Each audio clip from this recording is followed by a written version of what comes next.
네, 매주 화요일 우리 지역의 소식을 더 가까이 전해드리도록 하겠습니다. 탐구생활군 시간입니다. 네, 매주 지역의 풀뿌리 매체들을 화상으로 연결해서 그 지역의 크고 작은 소식들 더 자세히 전달해드리는 시간인데요. 오늘은 나주신문의 박다원 기자와 함께합니다. 기자님 안녕하세요. 지역 소식 1번지 나주신문사 박다원 기자입니다. 기자입니다. 네. 안녕하세요. 예, 안녕하세요. 네, 오늘 첫 번째 소식은 어떤 소식일까요? 네, 나주를 대표하는 음식이자 전라도의 정체성을 상징하는 음식인 홍어. 이 홍어를 먹는 음식 문화가 머지않아 유네스코 인류 무형문화유산으로 등재될 수도 있을 것 같아요. 네.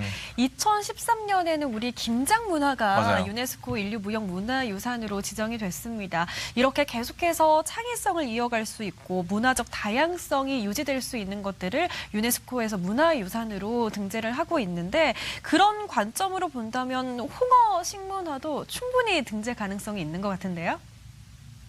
네, 홍어는 다양한 문헌에도 등장하고 있고요. 현재까지도 소비가 활발합니다. 홍어 식문화는 우리나라의 독특한 음식 문화이고요. 특히 호남의 특색 있는 지역 음식 문화로서 그 가치가 높습니다. 네, 유네스코 인류 무형유산으로 등재하기 위해서 나주뿐만 아니라 또 목포라든가 신안도 같이 함께하기로 했다면서요? 그렇습니다. 나주는 홍어의 식문화가 발달한 곳이고 신안은 홍어의 최대 생산지이며 목포는 유통 거점입니다. 세 지자체가 각각 홍어 식문화의 특징을 가지고 있는 건데요. 세 지자체가 지난 13일 업무 협약을 체결하고 인류 무형유산 등재 추진에 적극 협력하기로 했습니다. 네, 홍어의 역사를 간직하고 있는 새 지자체가 또 힘을 모은다고 하니까 더 든든하게 느껴지는 것 같습니다. 그렇다면 구체적으로 어떤 절차들이 남아있나요? 유네스코에 등재되려면 먼저 우리나라의 국가무형문화유산으로 등재되어야 합니다. 현재 국가무형유산 지정 신청을 접수한 상태이고요. 올 12월쯤 국가무형유산으로 지정이 되면 내년 9월 유네스코 한국위원회의 신청 및 검토를 마친 후에 2026년 1월, 11월 최종 심사 결과와 등재 여부가 결정될 것으로 예상됩니다. 네. 2026년이면 2년여 정도 남았으니까 네. 시간은 충분할 것 같고 또 홍어가 또 이제 우리 고유의 뭐 삭힌 문화 아니겠습니까? 그렇죠. 충분히 가능성이 있을 거라고 생각이 드는데 등재될 가능성은 어느 정도로 보십니까? 지역에선 홍어 식문화의 역사성과 학술적 가치, 그리고 대표성, 사회문화적 가치, 지속 가능성, 이 5가지의 유네스코 유산으로 지정될 가치가 있다고 판단하고 있습니다. 홍어 식문화의 등재 가능성은 충분하다고 볼 수 있는데요. 주변의 많은 격려와 응원도 필요한 상황으로 보입니다. 네, 조만간 좋은 소식이 꼭 들릴 것만 같습니다. 기다리고 있겠습니다. 다음 소식은 어떤 소식일까요? 전라남도가 어려운 이웃을 위해 24시간 콜센터를 운영하고 있다는 사실 알고 계시나요? 24시간 콜센터를요? 네. 들어본 적이 없는데 자세하게 좀 전해주세요. 예. 24시간 위기 가구 지원 콜센터는 지난 22년 수원의 새 모녀 사건 이후에 복지 사각지대에 놓인 위기 가구를 적극 발굴하기 위해 문을 열었는데요. 365일 24시간 상담원 5명이 3교대로 근무하고 있어 도움이 필요할 땐 국번 없이 120번을 누르면 됩니다. 확실히 이렇게 전화로 복지 서비스를 네. 상담을 받고 요청할 수 있다면 더 간편한 방법일 것 같기는 한데 시청자분들도 너무 궁금할 것 같아요. 이런 게 정말 전화만으로 어떻게 가능할 일일지 네, 구체적으로 조금 더 설명해 주실 수 있을까요? 콜센터에 전화를 걸면 상담원이 신속하게 상담자가 거주하는 시군에 알리고요. 네. 시군과 읍면동, 관계부서가 방문 또는 무선 상담을 통해 상담자의 위기 상황을 파악한 후에 적절한 맞춤형 복지 서비스를 제공합니다. 아니 이게 24시간이라고 그러니까 더 그러니까요. 좋은 것 같고 또 어려움에 있다거나 꼭 필요한 도움을 필요로 하는 사람들에게는 정말 좋은 서비스일 것 같은데 네. 도움을 받으신 분들의 사례가 있을 것 같습니다.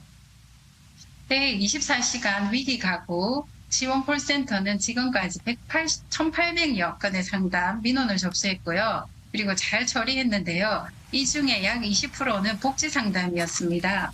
경제적으로 어려움을 느끼는 분들이 상담하셨고, 콜센터에서는 긴급복지, 기초생활수급, 민간 자원연계 등 상담자별로 위기 상황에 맞는 맞춤형 복지 서비스를 제공했습니다.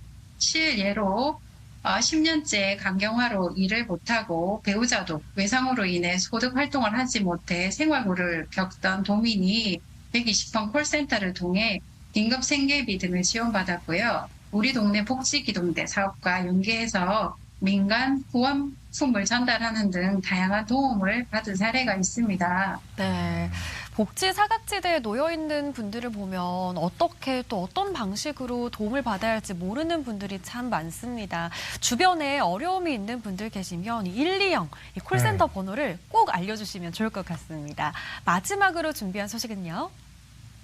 네, 지난 5일부터 11일까지 나주에서 제4회 홍범도 장군배 사격 대회가 진행되었는데요. 이 대회는 독립운동사에 손꼽히는 영웅이지만 해방 이후 역사적 평가가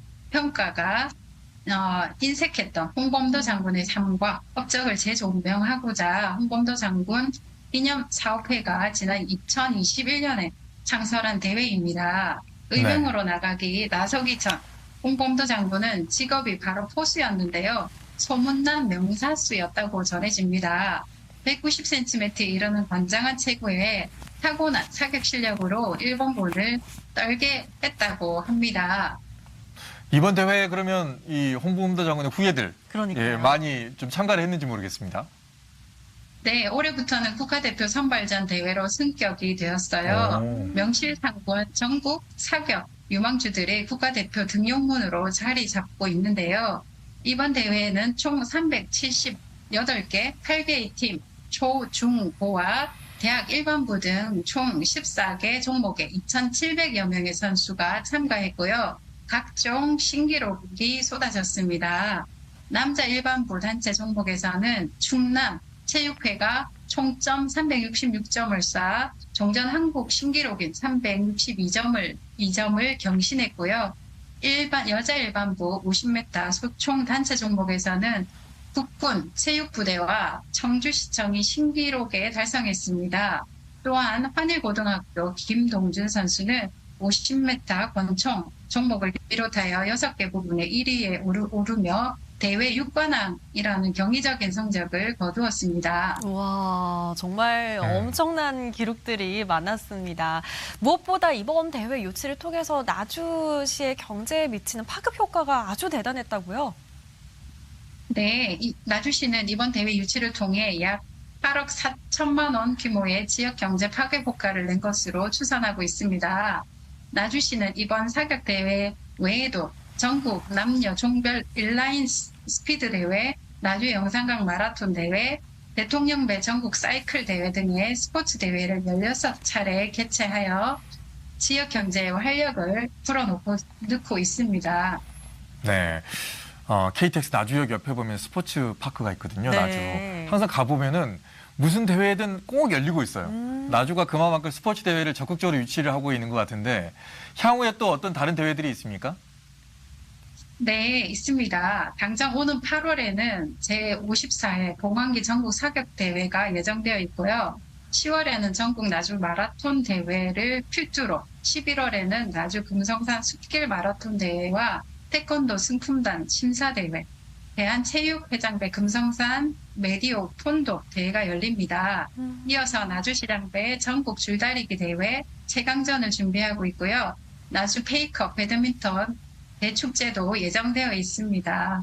네, 정말 이후로 예정된 대회들도 어마어마하게 많네요. 앞으로 있을 대회들도 안전하게 치러지기를 바라겠고요. 오늘 나주에 정말 좋은 소식들 네. 많이 전해주셨습니다. 지금까지 나주신문 박다원 기자와 함께했습니다. 오늘 말씀 고맙습니다.